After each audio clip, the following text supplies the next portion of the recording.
Hello, welcome to the channel Why Stories. Enjoy watching. Cristina, I told you that Mom would only come for a couple of days. That's a couple of days longer than we need. When will you two finally start getting along? It's impossible to reason with either of you. Paulo left the room, upset. He didn't want to talk about it anymore today. His decision about his mother's visit would remain unchanged. We're not finished talking. Cristina wasn't going to give up that easily. I am. I love both of you, and I don't want to constantly try to reconcile you.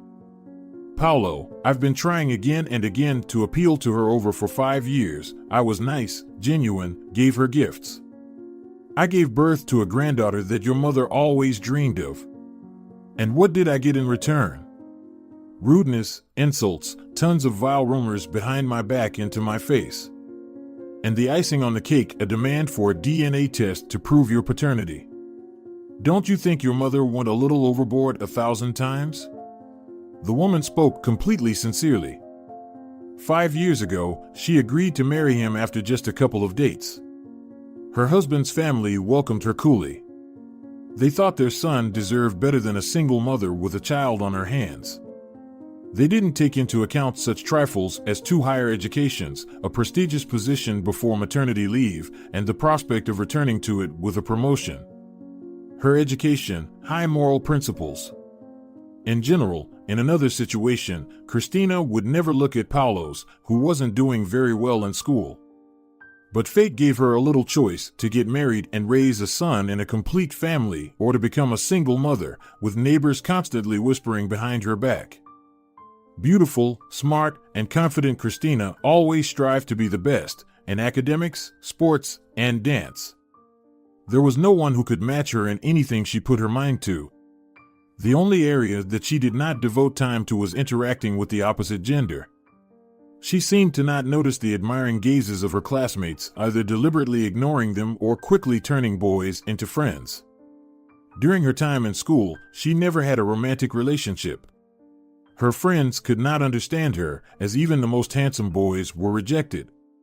Suitors gradually found more accessible options and disappeared from her sight.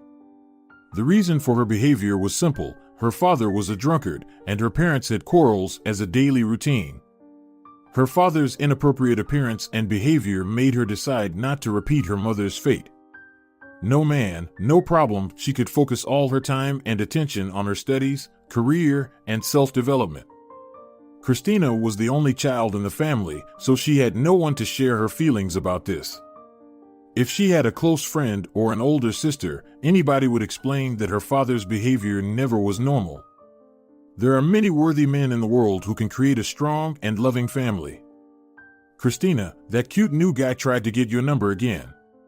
Her friends actively tried to intervene in her personal life. Cute guy. Have you seen him? Yes, he's amazing, his figure, face, stylish clothes. Well, so give him your number. You know I'm not interested in that. If I didn't know you since kindergarten, I would have thought you were into girls, laughed her friend. Hey, that's an idea. Let all the handsome boys know I'm interested in you. Cristina's friends kept annoying her with almost daily offers, confessions, and matchmaking attempts. Let's not do that. The prom is coming up soon, and I don't need that kind of reputation, Maria smiled. She didn't even know why Cristina actively avoided boys. After school, the girl entered 2 prestigious universities at once and was able to combine full-time study at one and part-time at the other. Thus, a few years later, Cristina received a law degree and a degree in English and German translation, an ideal combination for working in other countries. Moving to another country was her biggest dream. Thanks to a successful defense of her diploma, she quickly found a well-paid job that involved trips to other countries and the possibility of transfer to one of the foreign branches. All her plans went out the window when she met him. On that day, she had a long workout, and waiting for public transport was almost impossible.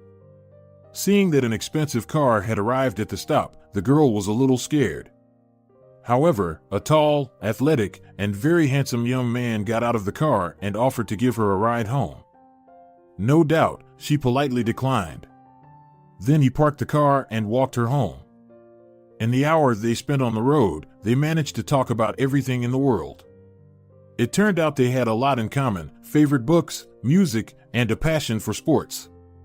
The young man impressed her with his manners. He was well-read, erudite, and attentive.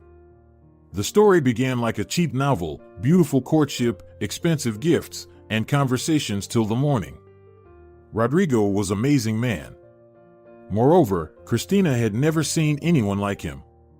But most importantly, he was the exact opposite of her father, who was an example to her of what a man should not be under any circumstances. It's no wonder the girl fell in love. The feelings that finally captured her heart were so beautiful, new, and exciting that she was ready to do just about anything for her beloved. She invested all the power of her first love in these relationships. Even colleagues, with whom she kept strictly professional relations, began to notice a change in her. "Cristina, you seem particularly mysterious today. Has our shy girl fallen in love?" The boss's secretary couldn't hide her excitement, seeing how the girl had changed. At work, they treated the newcomer well, seeing how hard she was trying. Unfortunately, being in love, she didn't notice the obvious. The young man never spent weekends together, tried not to appear with her in crowded places. He didn't introduce her to his friends, and was practically always busy on weekends. A more experienced girl would have guessed the reason for such behavior. The truth opened up to Cristina only on the day when she found out she was pregnant and decided to make her beloved one happy. "Rodrigo, I have a very large and amazingly beautiful gift for you." Blushing, the girl said, handing the young man a small box tied with a neat golden bow. "Honey," the sound of this word was so limb-trembling to young lady, "I asked you not to give me gifts. You don't have the financial means for this. Gifts should be given by a man. This is a special gift. I'm sure you'll be happy." However, she read the whole range of emotions on her beloved's face, among which there was no joy, happiness, or excitement. A grimace of disgust and anger distorted his beloved features. He sharply closed the box and threw it on the ground. "I hope this is a joke. Rodrigo, aren't you happy?" The girl was at a loss and didn't know how to react. "You must be mad. Haven't you tried to think with your head? Rodrigo, what's wrong with you? This was unexpected for me too, and it will greatly affect my plans. But this is our child, the fruit of our love. This is the fruit of your endless stupidity. Do you really think I need IT? Or did you do this on purpose? Did you want to gouge me for money? So, the maximum of what you can count on me is a payment for an abortion. After that, you will disappear from my life and the life of my family." "Your family?" "My family. Are you suddenly going deaf?" Cristina looked at this rude, cold, selfish man and couldn't believe that he was the same perfect, loving, gentle, generous Rodrigo that she had been dating for almost 6 months. "What do you mean? Are you really that goofy that you didn't understand? I'm married. I'm not going to leave my wife for you and this." The man nodded disgustingly towards the girl's stomach. "I'm not going to terminate the pregnancy. I had serious health problems since school. It's contraindicated for me." The girl spoke in a colorless voice, as if all her vitality had been drained from her in an instant. "Oh, stop it. People like you can breed like cats." Seeing the girl flustered, not knowing how to respond, apparently she wasn't lying about her health, he softened his tone and said, "I'll pay for the best clinic for you. Everything will be done properly and carefully. It won't affect your health in any way. You'll have plenty of time to have more kids for yourself. But this child must not be born. I don't need these problems. My father-in-law is a very big shot. If he finds out that I cheated on his daughter, he'll seek revenge on both you and me." It seemed that he still had some feelings for the girl. His tone became so formal, as if he were selling a car in an exclusive showroom. "No need. I'm not going to demand anything from you. Goodbye." Cristina abruptly turned around and headed towards the bus stop. The situation she had just heard left her unable to even cry. Rodrigo wasn't going to let her have the last word. He caught up with the girl, roughly grabbed her hand, and turned her towards him. It seems like you didn't understand what I said. You will not give birth to this child. How are you planning to raise him with what money? Just a couple of months ago, you graduated without a place to live or any savings. Are you going to rely on welfare? And where will you live with him? With your drunkard father? The girl had entrusted her most intimate secret to her beloved, the tragedy that had turned their lives upside down because of her father. Rodrigo, I won't change my mind. If you don't want the child, I'm not forcing him on you. Let me pass, I'm running late. Your son will grow up to be a juvenile delinquent. He will hate you for the life you give him. The man was ready to tear her apart, still squeezing her hand. The girl had serious concerns that he wanted to push her down the stairs. It could be a girl. Cristina suddenly realized that all the feelings she had for this person had vanished. If my precarious financial situation scares you so much, I'm willing to make a bilateral agreement that I won't declare you as the father or ask for money. A strange intuition prompted Cristina to protect herself and her future child. And on the other hand, what are my obligations? A hint of interest could be heard in the man's voice. On the other hand, you will never be part of our lives and won't demand contact with the child. Have you gone mad? Why would I want that bastard? So, have you made up your mind? Let's go. No, I'll draft the agreement myself, and tomorrow we'll have it notarized. I'm afraid that my competence in this matter will not be sufficient for you. I'll pick you up at 10. They parted almost as enemies. She had never felt so devastated in her life. Her remnants of faith in the decency of men burned away, leaving a disgusting residue on her soul. After all men were the same in her eyes, unreliable, irresponsible liars. She was the only child in the family. Her mother had decided not to have any more children when her father started drinking. The girl loved playing with babies. And now, she was supposed to have her own child. Cristina knew it would be very hard for her, but she couldn't bring herself to terminate the pregnancy. The risk was too great, as this child might be her only chance at motherhood. The doctor who was monitoring her pregnancy supported her decision to keep the baby, no matter what. You know, nowadays many women are struggling with infertility. Some had serious illnesses in their youth, some had abortions. Some seem healthy but can't conceive. Finding a man who will accept you with a child won't be impossible, but infertility is not a pleasant issue to deal with. Moreover, the kind of problem you have often resolves itself after childbirth. The body recovers on its own. Don't fret, you're clever, mature, educated, and employed. Some women give birth and handle even worse conditions without worry. Besides, there are support measures for single mothers. You can even stay in a special hostel for a while with your child. Some girls live there for quite a long time. They find jobs and take care of each other's children. I have housing and a job. Plus, I'll be able to return to work after maternity leave. I hope I will. Well, then what doubt is there? But if you change your mind, you have no more than 2 weeks. I have no doubt about my decision. A child doesn't ask their parents to come into existence. If they lack the intelligence to take measures and avoid getting pregnant, the child shouldn't be blamed for it. Cristina was glad that at least someone supported her. The second person was her mother. She was worried about her daughter's future but tried not to show it. She promised to support whatever decision Cristina made. She managed to explain to her boss that she was willing to work remotely if possible. To come to work for half of the working day after giving birth. Her employer agreed and guaranteed the preservation of her position. The boss didn't want to lose such a hardest working girl so easily. After 7 months, she went on maternity leave, and a month later, on New Year's Eve, the biggest gift and the most anticipated person arrived, her son. As she feared, the father didn't take the news of his grandson very well. While she was working, renting a room, and rarely coming home, he limited himself to insults and mockery. Well, the perfect daughter.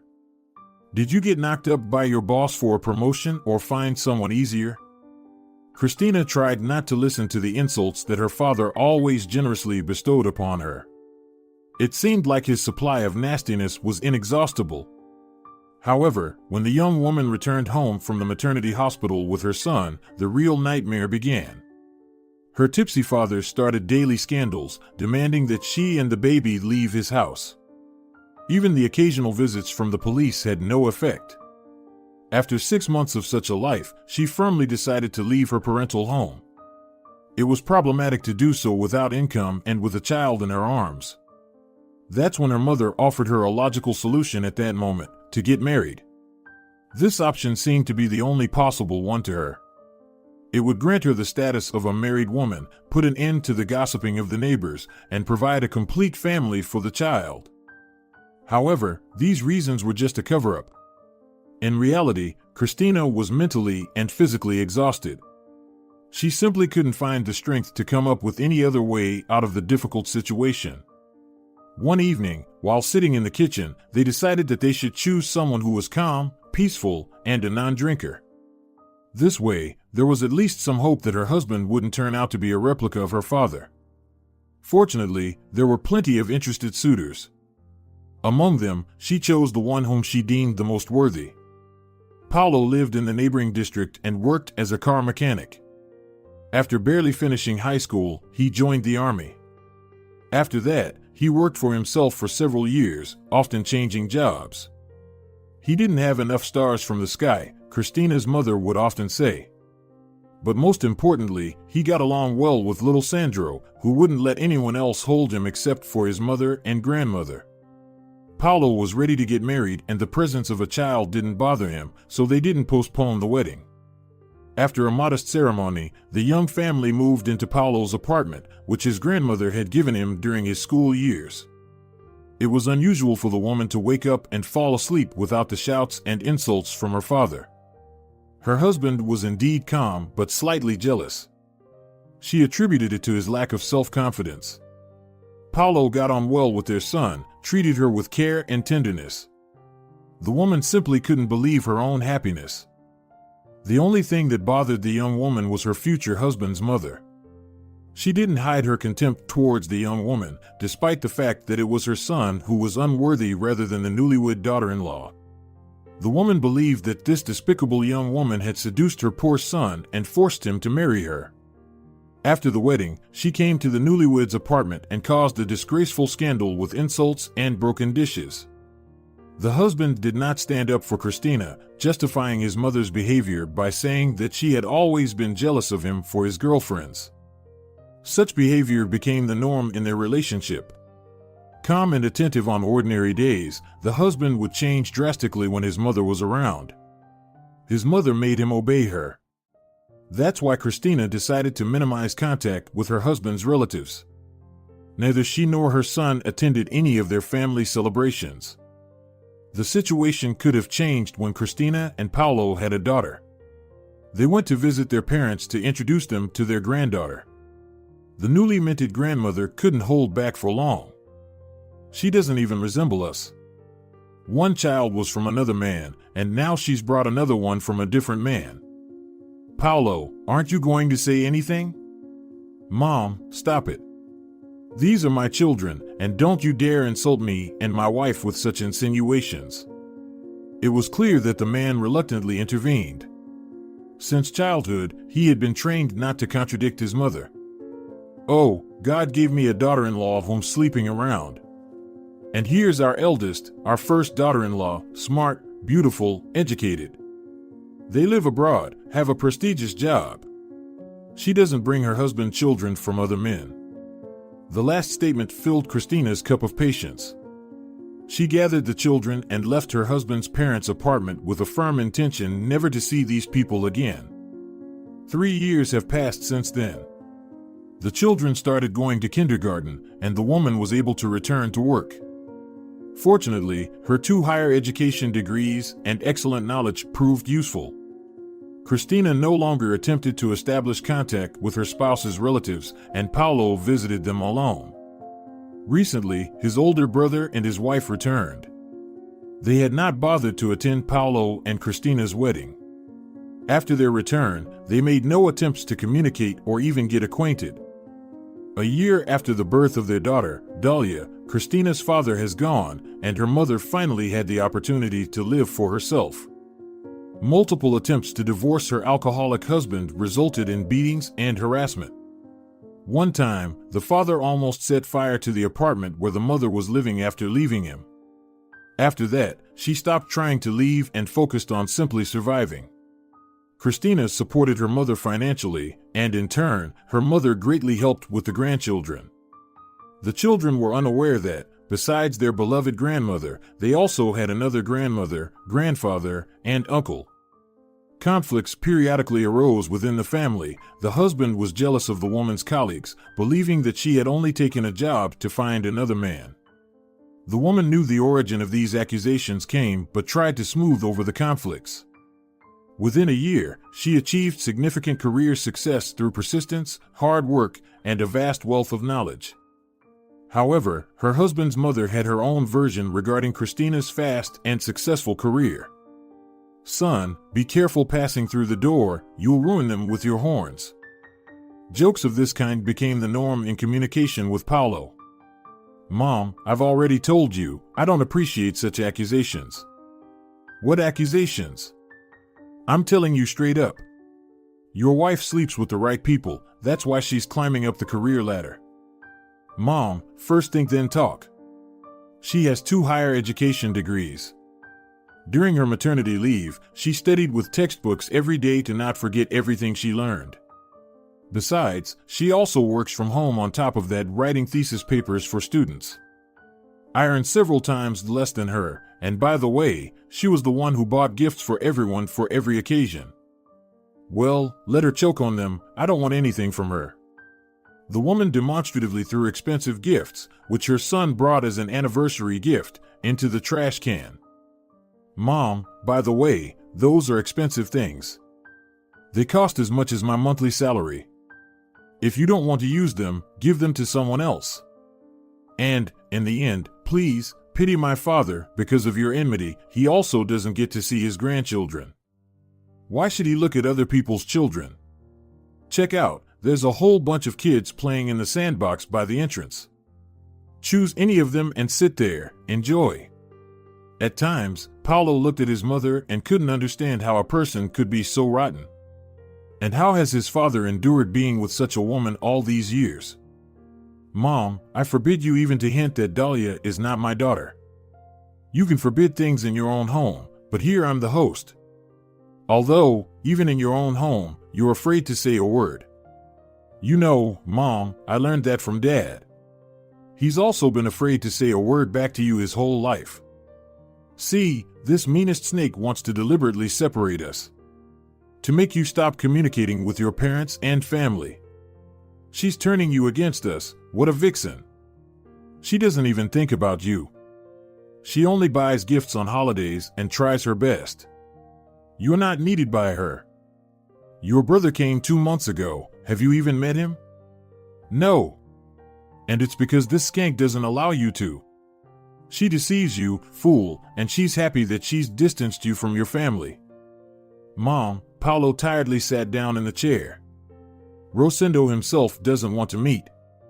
I've tried several times, but he always finds a reason to refuse. Either he's too busy, or his spouse has other plans, or they have another medical examination. It's unclear why they returned. It's as if they couldn't find suitable doctors abroad. Stop talking like that. Gabriella is trying to give us an heir. She's seeking treatment and doesn't lose hope. Not like your rat, she gave birth, God knows from whom, and you're happily counting everyone as yours. It's good that I convinced you to not list her elder son as yours. Well, you know that Cristina refused to change Sandro's documents and list him as my son. You couldn't influence that situation in any way. And it doesn't matter to me that he has a different last name, I love him as my own. You love everyone as your own, except your own relatives." Paulo's mother wasn't going to let her unloved son have the last word. From early childhood, she divided her sons into the smart and beloved one, and the second, the failed one. Rosendo, her adored, intelligent, and talented boy, was the epitome of an ideal son. He excelled academically, participated in sports, read extensively, won prizes in numerous sports competitions and intellectual Olympiads. He never argued with or disappointed his mother. After university, he landed a successful job, and a few months later, he married the daughter of his boss, which proved to be an even more advantageous move. The marriage was unequal, but the bride's father saw potential in his son-in-law. A year after the wedding, the young couple moved abroad, where the capable Rosendo became the head of his father-in-law's company's branch. The only shadow over their otherwise perfect marriage was the absence of children. The young wife sought treatment in renowned clinics, undergoing endless examinations. Her husband only underwent an examination once, reasoning that he was fine in that regard. The second son, Paulo, was not particularly favored by his mother. He was disobedient and quarrelsome. He did poorly in school, and in his free time, he preferred chasing pigeons in the yard rather than sitting with books. He had no interests, he barely finished school. Both his parents and his brother tried to influence him, but it had no effect. The mother didn't consider her younger son worthy of her attention, so she reacted rather coldly to the idea of him getting married. Everything changed when she personally met the future younger daughter-in-law. At the time, when his brother got married and moved abroad, Paulo was serving in the military. It turned out that the brothers hadn't seen each other for many years, and Rosendo showed no desire to rectify that. The beloved son was a frequent guest at the parents' house, but never crossed paths with his younger brother there. As soon as Paulo mentioned that he intended to visit them, the older brother would find 1,000 reasons to postpone the visit. Paulo was hurt by such contemptuous treatment, but he couldn't do anything about it. One day, the father quietly said that the older son and mother had some secrets, and they concerned Paulo's family. "Son, Cristina, and you must be careful. This couple has something bad planned." And suddenly, Paulo's mother decided to change her long-standing anger to mercy and visit her younger son. And not just visit, but stay overnight. She had no intention of asking her daughter-in-law for permission. She didn't even really inform her son, she presented it as a fact. After their father's warning, Paulo was wary of his mother's initiative. However, the most challenging part was convincing his spouse to accept such an unpleasant relative in their home. "Cristina, I told you, Mom will only stay for a couple of days." "A couple of days is already longer than we need." "Well, when will you two finally start getting along peacefully? It's impossible to reach an agreement with both of you." "No one has ever tried to reach an agreement with me. For many years, I've had to listen to a barrage of dirty words about my infidelity, about how I've put horns on you, how I gave birth to Dahlia from who knows who and burdened you with a son. By the way, you knew I had a child before our wedding, and it didn't bother you. If this thing was so important to you, why didn't you tell me everything before we got married? Because I loved him as my own from the very first day, they are equally dear to me. And people say he looks like me. Don't change the subject. I don't want to see in my home someone who has spoken so many dirty words about me. At the very least, I demand an apology from her. This is my home too, don't forget. I have the right to welcome my relatives here. Your mother is practically here every day. Yes, because she brings the children from daycare, takes care of them while we're at work. Or have you forgotten who has helped us raise such precocious children? And who praises at every opportunity what a wonderful son-in-law she has?" To this, Paulo had nothing to object. He was awfully lucky his wife's mother helped him a lot with the children. She cooked, took the children out for walks. He couldn't imagine how they would manage without her. That's why he didn't mind that his wife fully supported her mother with her own salary. And Paulo himself wanted to help his second mother. He personally did the apartment renovation after his father-in-law passed away. The living space was completely transformed because previously it lacked even basic amenities. The man himself understood perfectly well that his mother's visit was a bad idea and it would end poorly. However, due to his character, he couldn't give in. "You can invite anyone you want. I am not obligated to even speak to her." The size of the apartment allows us to avoid seeing each other.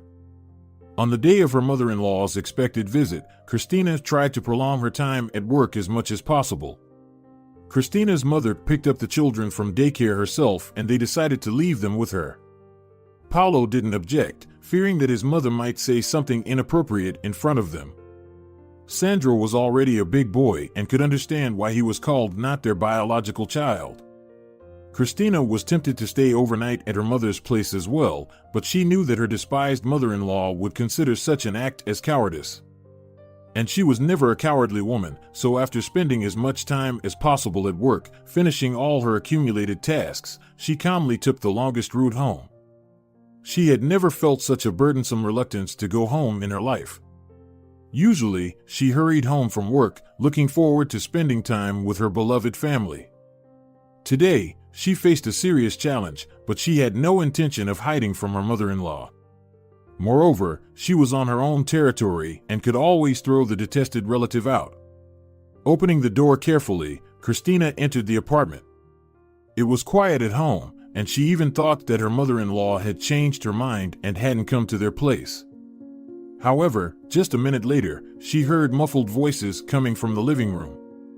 Her mother-in-law and husband were having a conversation about something.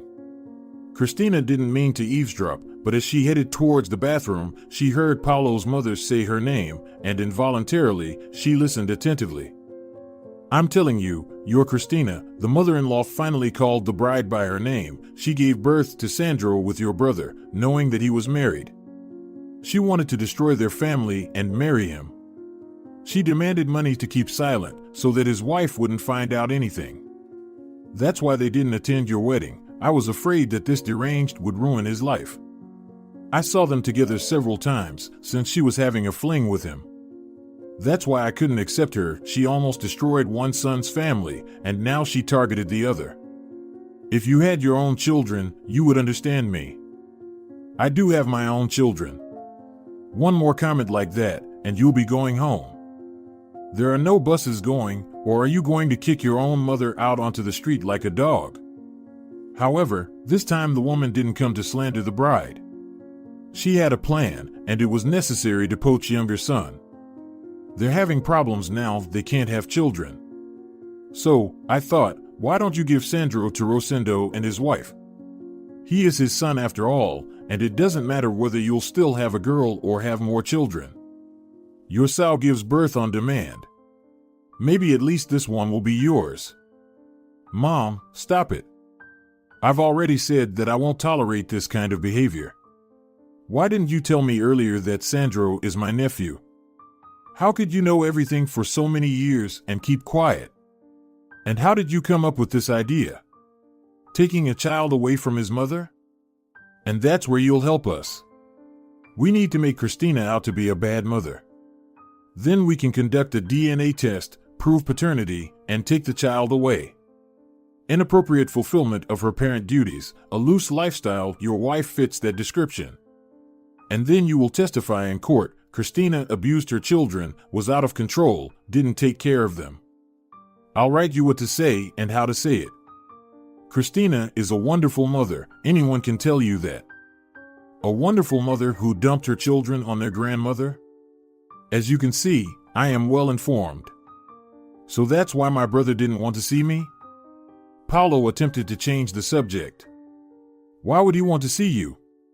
You never got along, you were never good enough for him. What would you talk about? And your little snake could have seen him.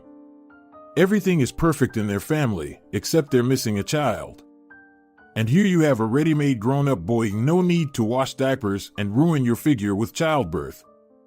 Paulo listened to his mother and couldn't believe his ears. She was discussing the fate of her grandson as if he were a meaningless object. Mom, don't you care about what I, Cristina, and Sandro think about this? Who's going to ask you? The boy will have a chance to grow up in a normal family with money and opportunities. What will you offer him? Your stupid swimming and sculpting activities? Don't make me laugh. You should be grateful that your brother is doing you such a favor. Well, let's say you don't care about our feelings. But what about Rosendo's wife? Will Angelina be fine raising a child that her perfect husband fathered with his mistress?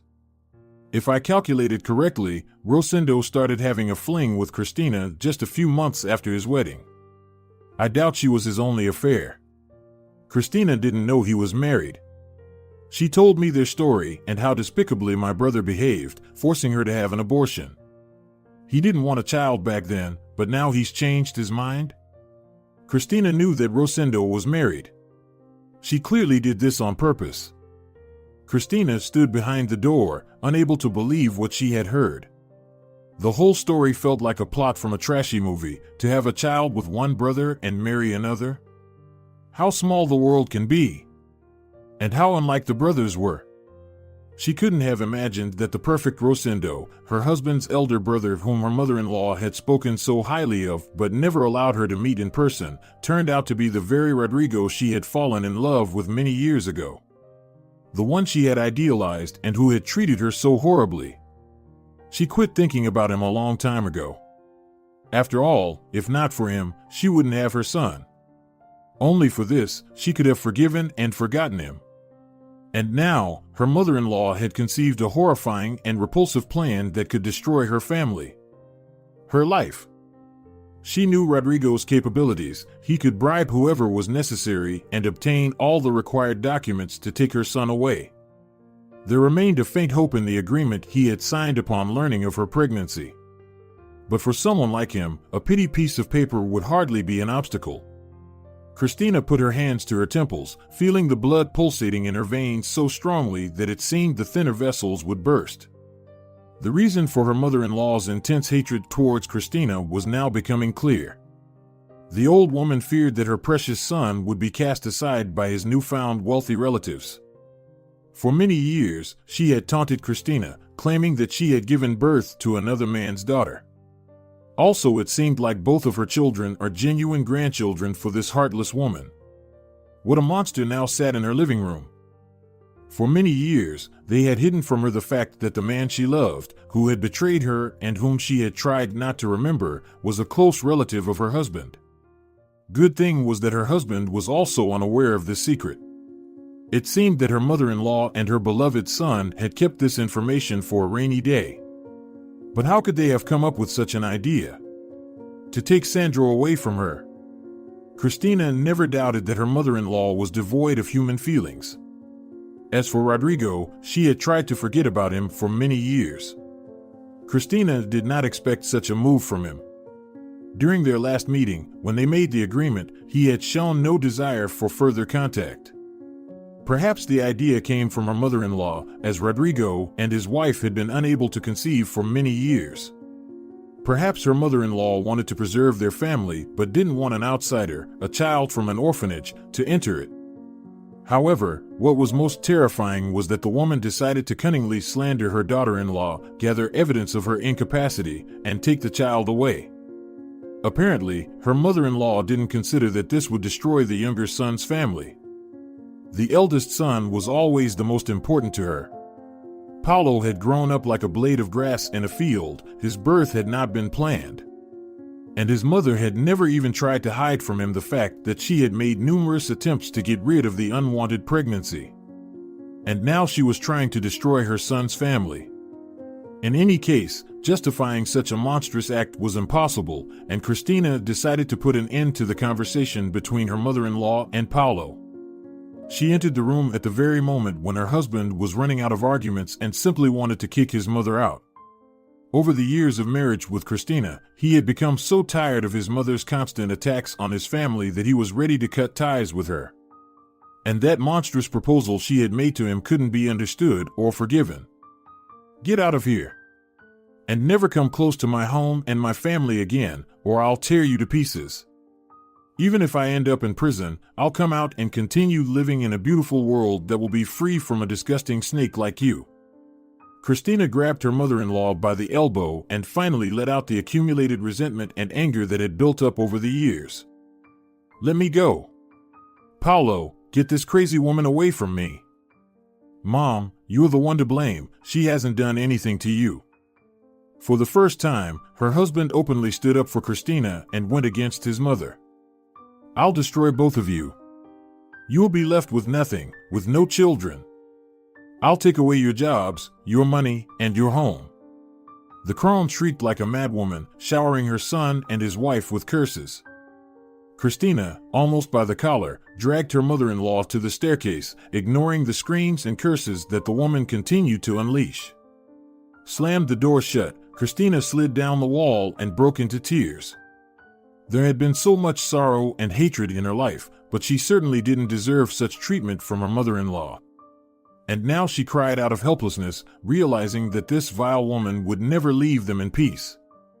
Her husband stood in the hallway, bewildered, not knowing what to do, whether to comfort his wife or rush to deal with his mother, whose screams were heard throughout the building.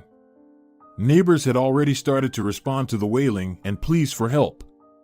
Paulo heard that people were approaching her with offers of help. "This lunatic hit me on the head. She broke my arm, insulted me with her last words. I barely escaped alive from her. Good people, please call an ambulance and the police. We can't leave it like this." After these words being said by Crone, Cristina lifted her tear-streaked face to her husband and said, "It's time for you to choose. Either you defend the family and somehow influence Mother right now, or you stay with her and leave forever. I'm not going to tolerate this anymore. Tomorrow, I will file a report against her with the police, and believe me, I will include everything, the insults, the slander, and the attempts to take our child away." Paulo couldn't believe that his own mother was capable of treating his family so maliciously. He had always felt and known that he wasn't the favored child. A constant disappointment, that's what his mother always called him. Against the backdrop of his successful, intelligent, ambitious brother, he had always been an annoying factor. "There's always one black sheep in the family," his mother was sighing in response to teachers' complaints about his poor grades and behavior as a teenager. And he had wanted her to be proud of him so badly. He had chosen the most beautiful and intelligent woman as his wife, hoping that his mother would appreciate her. But she had attacked Cristina with such hatred, as if Cristina had done something terrible to her. And now, today, he learned the reason behind such treatment. He couldn't comprehend how such an idea could have entered his mother's mind in the first place. From the very first day, he had loved little Sandro and couldn't imagine his life without him. Disregarding his opinion, his mother decided to preserve the family of his elder brother, while destroying the happiness of his own family. It felt like everything he had built over the years had collapsed within his soul at that moment. He was faced with losing half of his family, and he truly couldn't decide which half should he choose. The thought of life without his wife, his daughter, and his son, who also happened to be his biological nephew, was terrifying. But breaking all ties with his parents and his brother was equally frightening. He felt the deepest regret for his father, whom he knew his mother would forbid any contact with. Taking a deep breath, Paulo stepped onto the staircase, grabbed his mother's hand, and forcefully dragged her towards the exit. As soon as they were outside, he pushed her onto a bench and unleashed the emotions that had been boiling up inside him over the years. "Mother, I warn you for the last time, leave my family alone. If you even dare to do a fraction of what you planned, I swear, you and Rosendo will regret ever coming up with such a thing. I will crush you both to dust. Believe me, I have the means to do it. Shall I remind you that my wife is a successful lawyer? And you have no idea how many big shots bring their cars to my auto repair shop. I will talk to all of them. And it's about time my brother's wife learned about his dishonesty. Although, perhaps her father should find out first. If I recall correctly, he's not an insignificant person in town. Let him influence his son-in-law. Maybe then his daughter's horns will stop growing so rapidly." "How dare you?" hissed his mother. "Who do you think you are? You are nothing compared to your brother. A failure. A nobody. An empty space. Nevertheless, this empty space will protect his family. Sandro is my son. I had long planned to adopt him. Now I will definitely do it. We have a perfectly happy family. I forbade you from doing it." It seemed that the woman didn't even entertain the thought that her spineless younger son would dare to disobey. "You won't believe it, But I have no intention of obeying you, Paulo said with a laugh. It felt to him like he had been silent for so many years and now he had the right to speak up. He wanted to say it all. DNA will still show that Rosendo is his father. Yes, and it will also show that we are relatives. In addition to that, Cristina has a commitment signed by your elder son, stating that he does not claim her child. Don't tell me you didn't know about it. I knew. But that silly girl wrote it herself. I never believed it had any legal power. It's notarized, so your beloved son has no rights over Sandro. I will still make sure they take Sandro away from you. They need a child.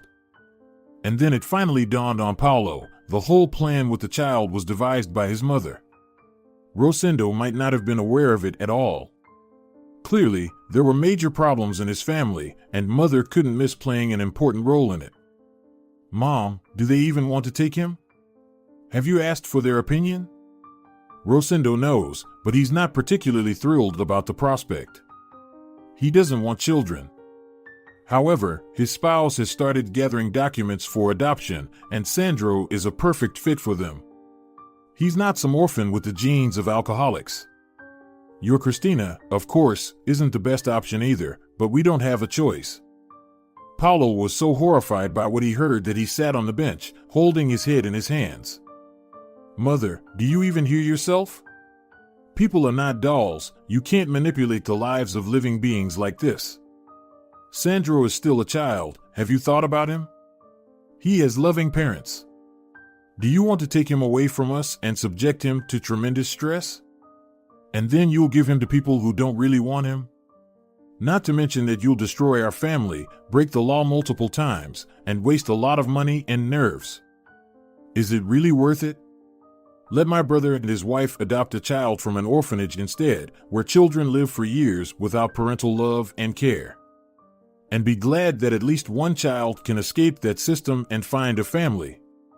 I didn't give birth to those whelps, and I don't intend to pity them or raise them. I had enough of you. Although maybe I should have taken you to an orphanage too. Perhaps they could have made something good out of you. For the first time in his life, Paulo realized how much of a monster his mother was, indifferent, cynical, and despicable. And he had even tried to encourage his wife to establish contact with her. He should have cut ties with her long ago, but deep down, he hoped that she would love him and be proud of him. When Dolly was born, he hoped that the arrival of little granddaughter would soften his mother's heart. How wrong he was. Her suspicions about Cristina giving birth to a daughter from another man were just a smokescreen. In reality, pleasing his mother was simply impossible. Besides her beloved elder son, she loved no one else. Mother, I no longer want to discuss this with you, but I warn you, if you meddle in my family, beware, I will forget that we are relatives. My son and my daughter are more important to me. I will protect them from you by any means available to me. The man walked home with his head down. He couldn't believe that from this day on, one of the most challenging periods of his life would begin. He had no doubt that his mother would not calm down. They had to prepare, consider all the details. He and Cristina needed to build a strong wall to defend themselves against such an enemy as his mother. When he entered the apartment, his wife was still sitting on the floor in front of the door, devastated. She was no longer able to cry. Paulo lifted her up and helped her reach the couch. To calm her down, he rocked her in his arms for a long time, like a little child, until she fell asleep. At that moment, he decided that he would protect this woman from any harm, even if it came in the form of his own mother. Rodrigo had been in a bad mood since morning, with work going poorly, and he considered himself to be the one to blame. For several years now, he had been trying his best to prove that he was not just the husband of the company's owner's daughter, but an excellent professional. Moreover, he had to maintain the image of the perfect family man, and in a marriage of convenience, it becomes difficult, if not unbearable, even in the first years of marriage. And on top of that, his wife, with her fantasies, decided to become a volunteer. Not only did he constantly have problems with his mother, but now this as well. He quickly realized that achieving something in this life can only be done by moving in unconventional ways. Flattery and family connections were not a bad option. When Rodrigo found out that the CEO had a daughter, he quickly calculated the shortest path to becoming a top manager in the company. Angelina, an attractive but naive woman, quickly fell for his charming advances at one of the corporate events. Rodrigo knew how to win a woman over and successfully pursued his plan. Just a month later, the spoiled girl was ready to be eating out of his hands, so to speak. And another month later, Rodrigo and Angelina got married. To solidify his success, Rodrigo did his best at work to show his future father-in-law that he deserved to be part of the family. However, the new relative was in no hurry to trust him with any significant position. The stunning and well-groomed woman had only one flaw that irritated Rodrigo terribly: she desperately wanted to have children. And despite all his efforts, she couldn't fulfill this whim. "My dear, you're still so young. Why would you ruin your figure with pregnancy at such an age? Let me buy you a trendy dog or another stylish pet, and you can take care of it. A child means screaming, runny noses, and dirty diapers. Why do you need that? To hire a trendy nanny?" he suggested. "No nannies, I plan to raise our child myself." "In case you forgot, I'm a certified child psychologist," she replied.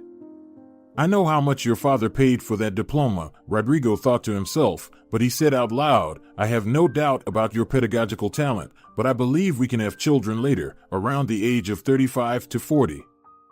Are you out of your mind? The older the mother, the higher the chances of having a child with disabilities. Are you willing to take responsibility for the birth of such a child?" she exclaimed.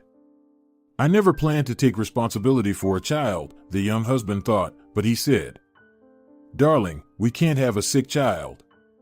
We're both healthy and take care of our health." Just about a year had passed since their lavish wedding, and the young husband was already seen in the company of stunning beauties. Then another one, and another. While Angelina went through one examination after another at the clinic, her loving husband was actively cheating on her with other women. Eventually, her father's patience ran out, and he sent the young couple abroad. The motivation was more than worthy: examinations by the best specialists. And Rodrigo was offered to head one of the European offices. The position he had dreamed of turned out to be a fiction in reality. The manager had no voice, couldn't sign documents, and had to consult with his deputy, who was essentially the office leader, on all important matters. Angelina's father could easily destroy his son-in-law by telling her about all his affairs. However, he had raised her alone. Her mother had passed away when Angelina was only 3 years old. In an attempt to replace her mother, the father tried to shield his beloved daughter from all the misfortunes. He couldn't find the strength to tell her that her beloved husband didn't love her and had married her for ulterior motives. As soon as the young son-in-law demanded expanded authority, evidence of his wild city life was provided to him. "Do you recognize anyone here? There are at least 5 different girls, 2 of whom are not known for their high morality. How do you think your wife will react to these photos?" the father asked. "I can prove that they're photoshopped." "Angelina can't leave me," he replied. Rodrigo tried to put on a brave face, but the shock from what he saw in the photos stayed with him for a long time. He could lose everything he had worked so hard for in an instant. Suddenly, Rodrigo became attentive and kind to his wife, accompanying her to endless medical appointments and undergoing numerous tests. Her strong desire to have a child greatly irritated Rodrigo, who had never planned to burden his life with such an obstacle. Screaming, helpless creatures constantly demanding attention did not evoke any tenderness or sympathy in him. He had no intention of ruining his life with the arrival of a child. Besides, the infamous glass of water in old age didn't bother him at all. He had planned to earn well enough in his life to afford both the glass and a caregiver to bring it to him. In general, he didn't envision such things at all. Everything in life came easily to him. From childhood, he was accustomed to the idea that his mere presence was already a source of happiness and celebration. His mother adored him, and with the arrival of his younger brother, she found a daily reason to praise one and belittle the other. Over time, Rodrigo began to treat his brother as a servant. The simple-minded and naive Paulo was a toy in Rodrigo's hands, and their mother never tired of supporting Rodrigo in his pursuit of wealth and luxury. And now, just recently, his mother shocked him with an unbelievable piece of news. It turns out she had come up with a solution to their problem with Angelina. At the moment when his mother solemnly revealed her plan, Rodrigo felt like she had completely lost her mind. It turns out that one of his former flings had given birth to a child. He vaguely remembered sending some naive fool for an abortion, but she refused. And now, his mother decided to take that child away from its parents so that he and Angelina could adopt it. His beloved wife had expressed her desire to adopt a child to her mother-in-law. At that moment, his mother conveniently remembered that 5 years ago, her son had shared a problem with her. His pregnant girlfriend had decided to keep the baby. Apparently, his mother had been keeping an eye on that girl, but Rodrigo ran into trouble at that time. His father-in-law sent them abroad. They didn't even come home for his younger brother's wedding. Their mother dissuaded them, saying that the wedding wasn't worthy to see. And now, his mother decided to surprise him with some sort of good news. "Son, I haven't told you everything. You and Angelina can adopt not just any random child with unknown genetics, but your own son," she said. "Mom, are you out of your mind?" Her son's voice became harsh and rough. "You misunderstood me. I'm talking about the child that the girl had by you, your child. Remember, before you left, you told me that some girl was pregnant with your baby and refused to take the money you gave her to get rid of it? And what, you're in contact with her? I wish I weren't, but I can't avoid it." The woman exclaimed with hatred. "That cunning wretch is married to your brother. Are you kidding? How is that possible? I wish I could know. It seems like he was making a pass at her during their school years, then he went off to the army, and after that, they met somewhere again, and he continued to pursue her. She didn't even notice him in school, but after she gave birth, she must have become less picky. They hastily planned a wedding. Then she quickly gave birth to a daughter for him, so Paulo wouldn't run away. All right, enough of your interesting story about my brother's family happiness. Get to the point. Well, now they are raising your son. And Paulo didn't even know that Sandro is his nephew. I'm sure his wife didn't realize it either. You two don't even look alike. Didn't the same last name surprise her? Yes, even back then, I knew Cristina had no brains. Wasn't her father an alcoholic or something? Yes, that's her. She got married later to the first person she met just to leave home with her offspring. Her father passed away a long time ago. Well, what's the purpose of telling me all this? The point is that your brother and his sluttish wife have another child. We can take their older son away from them and let you and Angelina adopt him. Mom, you're talking about it as if he's a kitten. Besides, why do I need proof of my cheats? My father-in-law will annihilate me. I'll help you. We'll take him away from them, place him in an orphanage, and then you and your wife can take him from there and leave the country again. The mother beamed with pride, thinking that her plan was perfect. She had tried so hard, putting all her efforts into making her beloved son happy. That day, he managed to convince his mother that the idea was incredibly foolish. They must never let his wife find out that he had cheated on her with other women. She naively trusted him and thought that he genuinely loved her. It seemed that the mother was briefly calmed down, but it only lasted for a week. As it turned out, she had spent that time running around to organizations whose competence was taking children away from parents. The task was simple, to prove that Paulo and Cristina were terrible parents. Sandro's life was in danger, and the child needed to be taken to an orphanage as soon as possible. The woman never considered the fact that her son had 2 children, and both could be taken away. She only cared about one grandchild, and even then, only as a means to keep her elder son in the happy marriage she had orchestrated. From the outside, it appeared to be a happy marriage, but even the mother knew that her son didn't value his wife at all. At that moment, no one paid attention to the woman's intense determination to carry out her plan. Later, the family would bitterly regret it. After hearing what his mother had planned, Rodrigo spent several days desperately trying to come up with a way to divert her attention to something else. He forbade his wife from interacting with his mother, citing health problems as the reason. "My dear, it would be better not to communicate with my mother in the coming days. She seems to be experiencing some strange seasonal exacerbation. She must have been under a lot of stress lately, and your news about adopting a child seems to have finally affected her sanity. What's wrong with her? Is it something serious? Maybe she needs a doctor? I'll pay for any specialist," his wife exclaimed. "There's no need to pay for anything. Sometimes she has strange thoughts that she presents as if they're real events. It has happened before, just ignore her. Okay? Well, I don't know. I'm worried about her.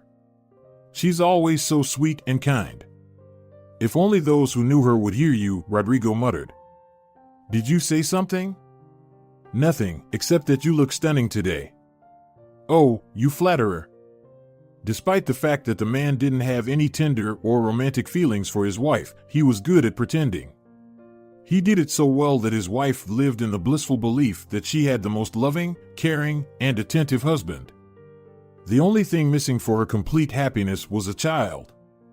All the doctors unanimously confirmed that she was perfectly healthy and there were no medical reasons preventing conception. It seemed that the problem lay with her husband. However, after a year of futile attempts, even he gave up and underwent a complete examination. His health was also perfectly fine. The doctor said that it happens sometimes, and they just needed to wait, distract themselves, and relax. But Angelina couldn't relax. The idea of having a child gradually became an obsession. One day, while scrolling through social media, she came across a group where adoptive parents shared details about their new lives. Lives in which there was place for someone else's child who became their own. In the photos and videos, the frozen, closed off, and emotionless children gradually thawed, blossomed, started smiling, and became ordinary, joyful little ones. On that day, the idea of adoption didn't catch her too much, as she and her husband were young and healthy. They just needed to wait a little longer, as the doctors had advised.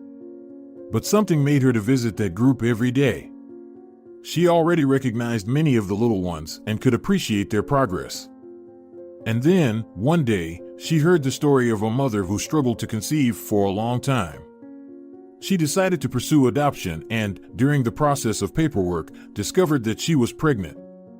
Angelina delved into tons of information about this phenomenon. It turned out that it was far from uncommon, and she saw it as a way out. Besides, having 2 children meant twice the bliss. Even if she couldn't give birth to her own child, she would still have an adopted baby who would also need a family, care, love, and the support of parents. She decided to share her thoughts with her husband, but he didn't appreciate her enthusiasm. While he was willing to agree to a biological child, he couldn't agree to adopting someone else's child under any circumstances. Surprisingly, Angelina's father also expressed his strong opinion on the matter, seeing it as another whim of his daughter. "Sweetheart, you'll quickly get tired of taking care of someone else's child, spending time on them. You won't see your own or your husband's features in them. They will cry, and you'll get tired, and eventually, you'll want to return them. It's not all rosy in this matter. For every happy adoptive family, there are 5 or even 10 unhappy ones who regret their decision. You're wrong. I genuinely assess my abilities. I don't plan to adopt a child with disabilities. But that's only because all of you would be against it. I am capable of handling it. Darling, you couldn't even take care of a cat properly when you were a child. We bought you countless pets. I understand that you want a child, but it seems more like an unfulfilled whim that you're fixated on. Admit it to yourself, a child is not a doll or a hamster that you can take to play with and then return to the orphanage. I won't allow it. Fine, then I'll volunteer at the baby home and practice there. Have you gone crazy? Well, if you have nothing to do, go and work. Do you want me to hire you at my company? Dad, I've been working there for a long time already. Did you forget? Oh, right. In that case, go out and start your duties. All right, with the money I earn, I'll buy diapers and formula for the kids. Her husband and father, accustomed to seeing her as nothing more than a charming doll without much intelligence, did not expect such determination. The woman truly decided to test her willpower. She found an organization that collaborated with the orphanage on a voluntary basis. The volunteers, mostly young boys and girls, not only helped with gathering necessary supplies and providing meals, but also often took turns assisting the caretakers. They helped bathe and dress the little ones who were left without a mother, or simply carried them in their arms. Angelina decided to come in the evenings and read fairy tales to the tiny ones. Despite the fact that there were very young children, she knew how important this bedtime ritual was. She didn't remember her own mother well, but she remembered vividly that her mother read to her every day. One day, returning from her shift, she decided to take a walk and saw a woman with 2 children on a bench near the house, a 5-year-old boy and a 3-year-old girl. They were so adorable, eagerly telling their mother about the events that took place at their daycare, while their mother listened attentively and asked questions. Angelina was captivated by the scene. Standing nearby, she liked this family so much that she decided to approach them and introduce herself. Normally, she wouldn't do something like this, but some kind of emotional impulse overcame her. "Hello. I couldn't pass by without admiring you. What a beautiful family you are." The children hid behind their mother, not used to such attention from strangers. "Oh, did I scare you? I'm sorry." "It's okay, they're just very shy." The mother of the children seemed to be around the same age as Angelina. "I could have children of the same age as these kids," she thought sadly, but said aloud. "My name is Angelina. I'm a volunteer at the infant home. I decided to take a little walk and came across you. I'm Cristina." "And I'm Sandro." The boy became more confident and decided to introduce himself independently. He was handsome, with dark hair and blue eyes, reminding her of someone very familiar. But she couldn't quite remember who. While she had a fairly good memory for faces, she never remembered names and often struggled to recall where she knew a randomly encountered person from. However, it was a completely different feeling now. She had definitely never met the boy anywhere before, but his features were familiar to her. While she was lost in thought, the father approached the family, and Angelina realized who the little one reminded her of. It was Paulo, her husband's brother. She couldn't understand why the brothers stopped communicating many years ago. Angelina had never met him. When she and Rodrigo got married, Paulo was in the army. And then they moved abroad and returned recently. During all this time, she had only seen her husband's brother in photos, and she knew nothing about his family. When they visited his parents, they carefully avoided the topic of the younger brother's family. What could be wrong with them, the woman thought. They were a beautiful, young, and close-knit family with lovely little children.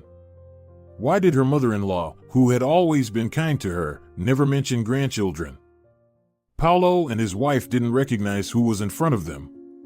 Even if they had seen her in a photo with her husband, they would hardly recognize her now, without makeup and styling, dressed modestly. At that moment, her phone rang, and Angelina waved goodbye to the new acquaintances and walked towards the playground. It was her husband calling. "Sweetie, where did you disappear to? You're not picking up the phone, I'm worried. Did something happen?" "I turned off my phone while putting the children to sleep. Nothing happened. Listen, where are you right now?" "I'm at work. I'll be late today." "What's going on? Do you have plans for me?" Rodrigo's voice became softer and more mysterious. "Yes, I wanted to suggest that we visit someone today." "Really?" her husband said disappointedly. "And here I was hoping to spend some time alone. Do I know the people you're planning to visit?" "I think so. It's your brother's family." "No." Rodrigo blurted out the response before he had a chance to think. "Why?" Angelina was taken aback by the quick and sharp answer. "I just saw them, they have such charming children. The boy looks just like you." Why should he look like me? Rodrigo realized that his voice could give him away, and there were hints of hysteria in it. He thought his wife had found out everything. Why did Angelina have to go to that infant home? He needed to put an end to this adoption circus as quickly as possible. He didn't need children at all, neither biological nor, especially, someone else's. Because you're his biological uncle, after all. Rodrigo let out a relieved sigh. She didn't know anything. Did my mother call you today? He cautiously asked, fearing to hear that she had already shared with daughter-in-law the wonderful idea of adopting a boy who remarkably resembled Rodrigo.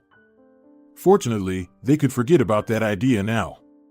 His wife had seen Sandro, which meant she could figure everything out. No, should she have? Maybe we should visit her too. We haven't seen her in a while, after all. Angelina genuinely wondered why her husband's relatives had such an unwillingness to communicate with each other. Listen, I have a wonderful idea. Let's have a big family dinner tomorrow. We can invite my dad, your parents, your brother and his family. After all, we haven't met them yet. It's strange, don't you think? You're brothers, but you haven't seen each other for so many years. Cristina and I just met today for the first time. But we've been relatives for many years. I would love to get to know your nephews. Sandro is such a handsome boy, and his little sister is absolutely charming. I didn't even get a chance to ask her name. Dolly. Mother says she doesn't resemble her father at all, Rodrigo absent-mindedly mentioned, desperately trying to redirect his wife's thoughts and distract her from this wonderful idea of gathering his mother, father-in-law, and ex-mistress with their illegitimate child at the same table. Even a fish on a hot frying pan would have a better chance of survival than him in that situation. Yes, she's the spitting image of her mother. By the way, Cristina is a very beautiful young woman. I would have never guessed that she has such grown-up children at such a young age. How old is Cristina? She's your age. Darling, I've missed you so much. Let's spend the evening together instead, just you and me. We haven't gone out together in so long. You don't want me to meet your relatives? His spouse directly asked. My mother and my brother's wife have a strained relationship. She never accepted his choice. Besides, my mother isn't even sure if Dolly is my brother's biological daughter. It's such a story, and I don't want to involve you and your father in it. It seems he's not thrilled with me enough. Why do you think that? Dad always speaks highly of you.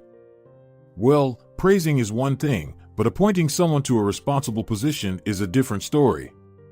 By the way, you didn't answer. When will you be coming home? Let me send a driver for you. All right, I'll wait, Angelina replied. Yielding to another fleeting impulse, Angelina decided to approach her husband's brother's family once again and introduce herself. The children were still playing on the playground while the parents sat on a bench, engaged in a heated discussion. As she got closer, she overheard a phrase.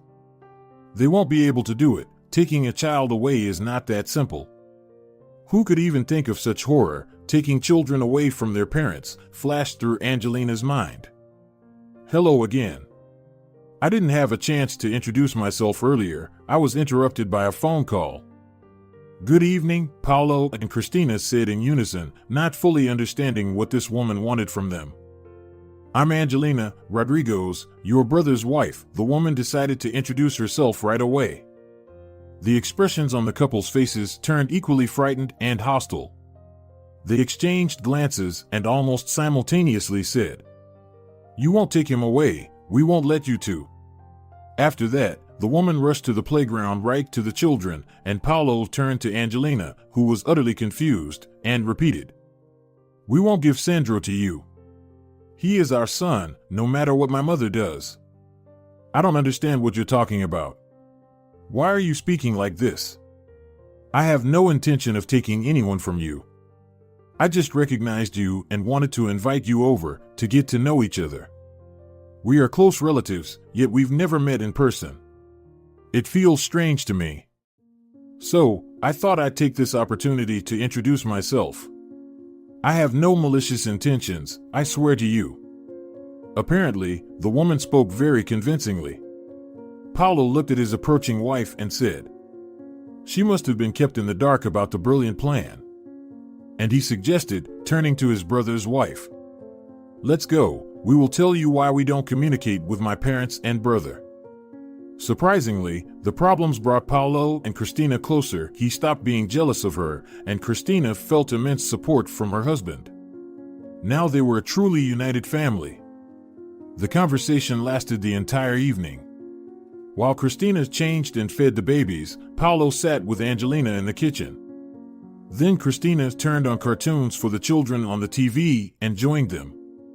Angelina was horrified by what she heard. Her whole ideal world turned out to be a heap of lies. Her husband had been lying to her for years, constantly betraying her. And her mother-in-law, she didn't even want to think about her. How fortunate it was that she happened to stop near Paulo and Cristina's house today. Despite the horror of the story, she had no reason not to believe it. There was too much evidence. But above all, she was struck by her mother-in-law's cynicism. She wanted Angelina to raise a child born from her husband's lover. She planned to hide so many shattered lives behind the picture of her and Rodrigo's family happiness. Angelina looked at the children, who were engrossed in watching cartoons. Sandro had her husband's profile, his eyes, hair, and the shape of his head. It was astonishing how the child resembled the father who didn't want him.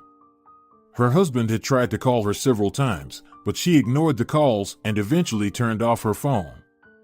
She didn't want to see or hear anyone, but staying alone now was frightening. Then an idea came to her mind. "Guys, can I stay with you tonight? I can't go home, and I don't want to go to my father's." "Of course, stay. You are the only ones who told me the whole truth.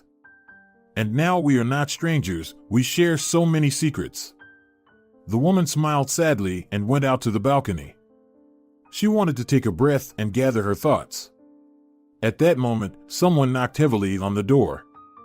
It seemed that the person outside was determined to break the door down. Paulo looked through the peephole and saw his enraged brother on the stairs. Opening the door, he stepped outside, not allowing Rodrigo to enter the apartment. "Are you crazy, banging on the door like that? Our little children are sleeping. Where's my wife?" Rodrigo was clearly worried. The driver had called, saying that Angelina was not at the specified address. And that could only mean one thing: she had gone to talk to his brother. The fact that she hadn't answered her phone for several hours only confirmed his suspicion. Just in case, Rodrigo called her father and a couple of friends. She was nowhere to be found, and no one had seen her. After getting the address from his mother, Rodrigo rushed after his wife, fully aware that today was likely to be the last day of his married life, his career, and everything else that surrounded him. The apartment, the car, the vacations, he had all of that solely because of his wife.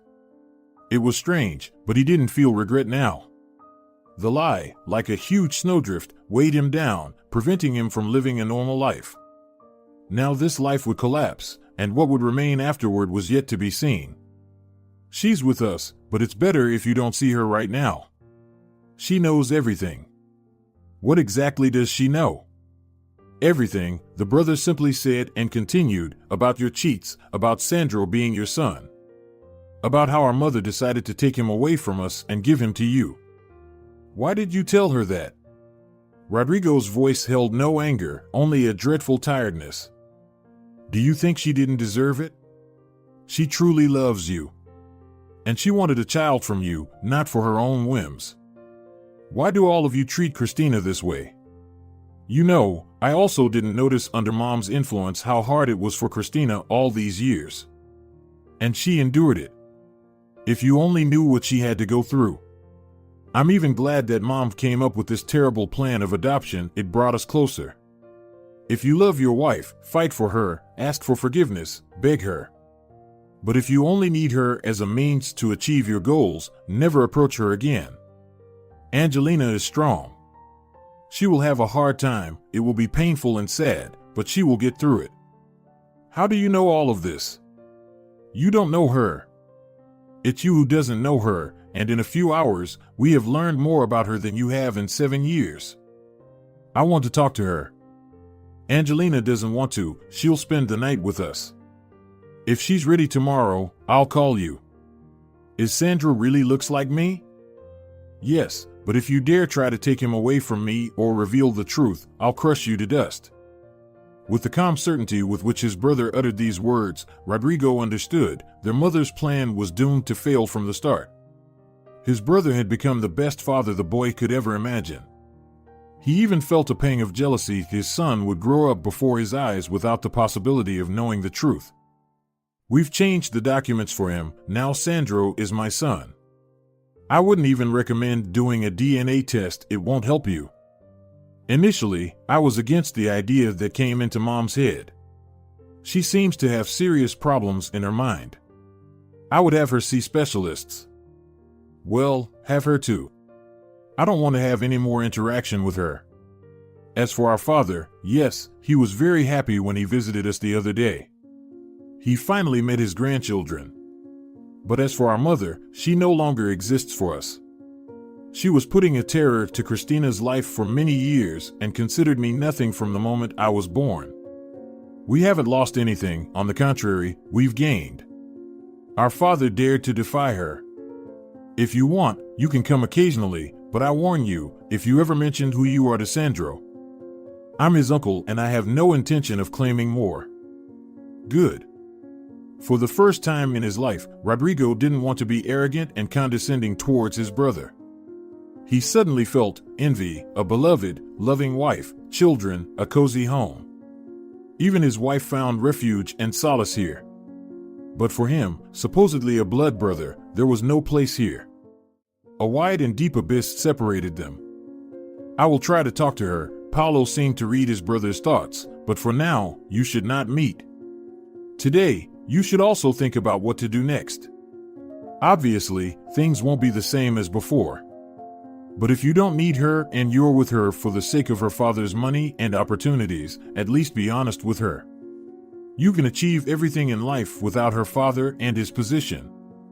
Paulo said the last sentence just to offer support. But it echoed in Rodrigo's mind throughout the evening and the whole night. In the morning, Angelina left for a friend's place outside the city without informing anyone except Paulo and Cristina of her whereabouts. That day, parents had to work late, and the children were going to be picked up from daycare by their grandmother. Walking happily along the path, the children and their grandmother reminisced about the day, shared news, joked, and laughed. The second grandmother unexpectedly appeared in their path. Grabbing the boy's hand rudely, she pulled him towards her, trying to separate his other little hand from his beloved grandmother's grip. Come here. Get you hands of the boy. He should be somewhere else right now. The woman's appearance, to put it mildly, was far from decent. What are you doing? Let Sandro go. Cristina's mother began frantically looking around for help.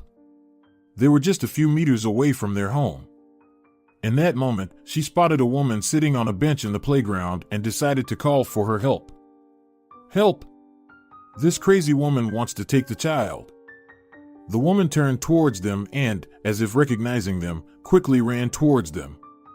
However, Paulo's mother, upon seeing the woman, quickly changed her expression. Angelina, my dear. What are you doing here? Rosendo has been looking for you all day. Aunt Angelina, you're back? Stay with us again tonight. It's so much fun with you. Hugging the children, detaching her mother-in-law's hand from the boy's hand, Angelina turned to her husband's relative. He won't find me anymore. I filed for divorce, packed his things, and already took them to your apartment. My husband didn't even bother asking what caused it. What documents? Darling, what kind of joke is this? You love each other so much. Yes, I loved him. But your son completely didn't know that feeling. There's no need to persuade me, I know everything. And about Rodrigo's child. The woman gave a significant look to the boy who stood between the two grandmothers, unaware of what was happening. And about his other adventures. This is my Paulo and his wife. They turned you against me, against Rosendo. I'll show them a good time. They will crawl back to me on their knees. Shouting these words, the woman suddenly contorted her face into a horrifying grimace, clutched her chest, and collapsed. After a heart attack that kept her bedridden for almost a year, Paulo and Rodrigo's mother never returned home. She was transferred to a specialized facility due to signs of mental disorder caused by severe stress. The main factor that contributed to her mental health decline was the disintegration of her elder son's family. The former daughter-in-law became a friend to the younger's family. She continued to assist volunteers and worked as a child psychologist. It was this work that granted her everything she had dreamed of, a loving and beloved husband and a little daughter. If you're enjoying it as well, leave a like and subscribe.